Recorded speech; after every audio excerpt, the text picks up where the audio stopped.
we'll lower that percentage even more when you consider the fact that I was a 3-time loser. And when you say 3-time loser, 3 times you went before the judge and it didn't go right. Yeah. Female and drug abuser. The streets, you was living that street life. Yeah. Living like a bruiser. You familiar with the Chicago gang scene? Yes. All right. And I used to say, because I choose to. And you was comfortable with all of that. All I got was state boxes and a T-shirt. Man, this is rhythmic. I mean, so, but that is what is so, I guess, because you know my story, and when Ray first put us together, Ray, and shout out to Brother Tatum. He's an authentic guy, and he's a regular guy. Yeah. He's a regular guy, and he know me. He would not have, and vice versa, introduce me to you if it wasn't something authentic there. Yeah. So once I heard your story, and you know, as somebody who had the benefit of going to all the fancy schools, and I couldn't, you know, but you be telling me about your workload. I was like, see, that's why I stopped. That's why I stopped after my bachelor. Because when you read, you better did more work in one weekend than a lot of people do. But I guess where I want to go with it, and you go as far or as in depth as you feel comfortable going. Mm-hmm.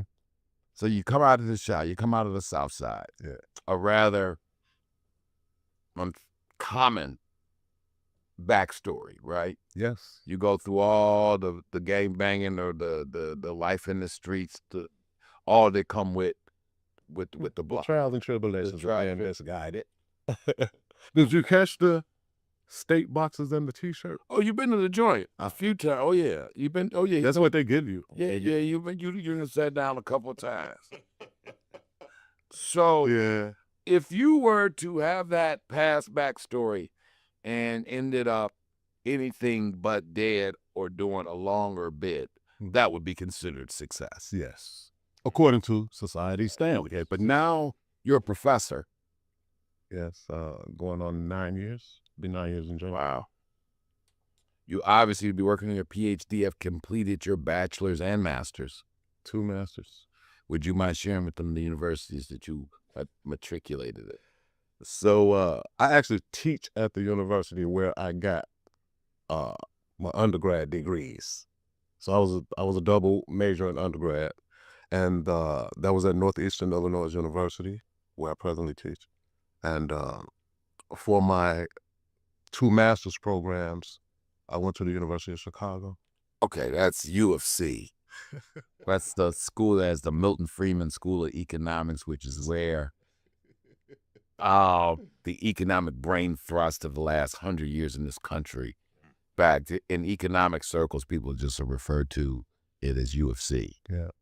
That is where Keynesian economics was John Maynard Keynes and Keynesian economics. Anyway, to put it in simple terms, University of Chicago is one of those schools that, if we're in that academic world, they got all the swag. Yeah. That's one of the schools with the big nuts. That's like, that's right there with Harvard or Yale or Stanford.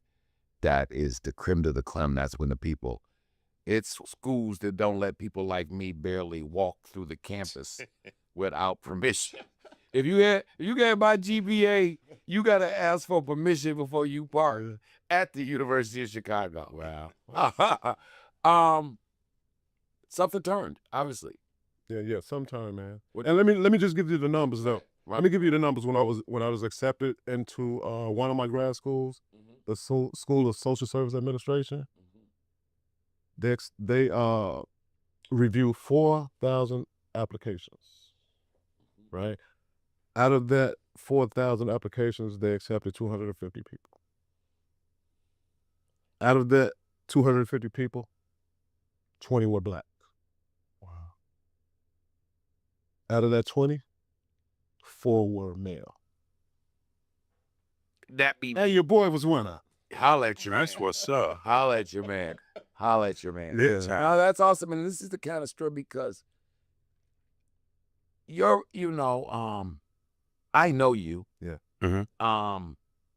And you as comfortable talking about capping up the jive and the street life as anybody. Yeah. But you got comfortable embracing the totalitarian, we in our culture, we really got this bad. You either a nerd, an academic square nerd, Yeah. you a lame working guy, or you're this yet to be defined in my mind street guy. Because I don't know what exactly that is yet, but they tell me that that's what people is, that they be about this life. Even though I don't know how they about the life and they ain't never been in the life. Hey, that's a whole different question. You're right there. That's same but different.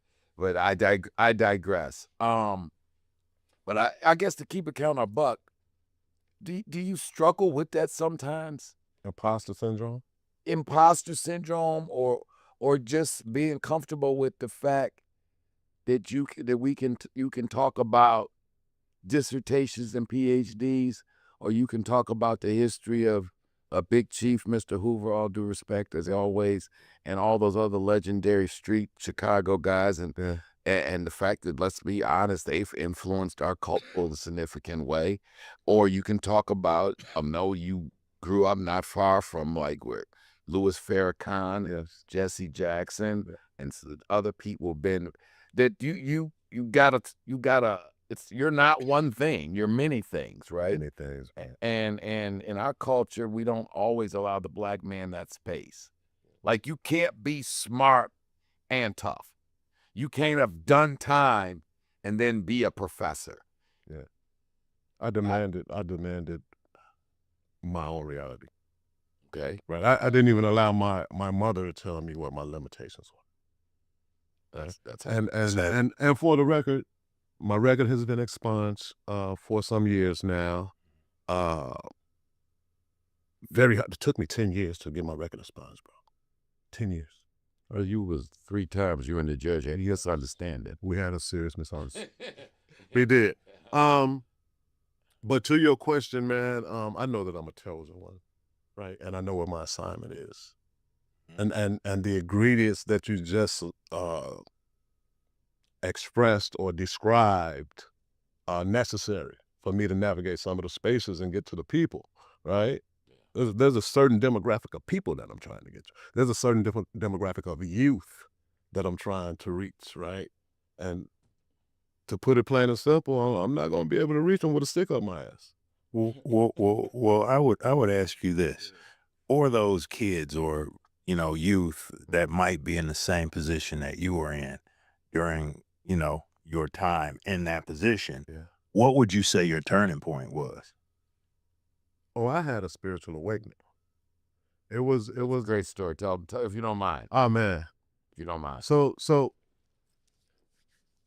of course I was entangled in the gang life with some prestige, right?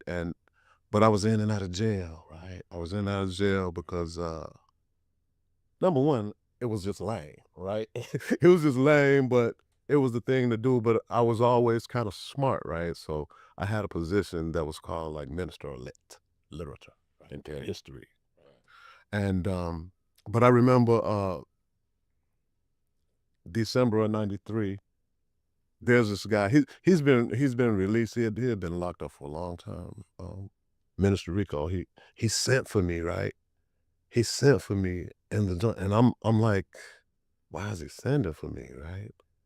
Because he's been locked up since 1972, and they rarely know me. Although all of the heads did know me, right? I would later learn, but that walk through the yard to his cell, had my mind racing like, what's about to happen there? Am I gonna make it home? Yeah. Right. When bosses ask you meetings, it's not always a pleasant thing. Right. Yeah.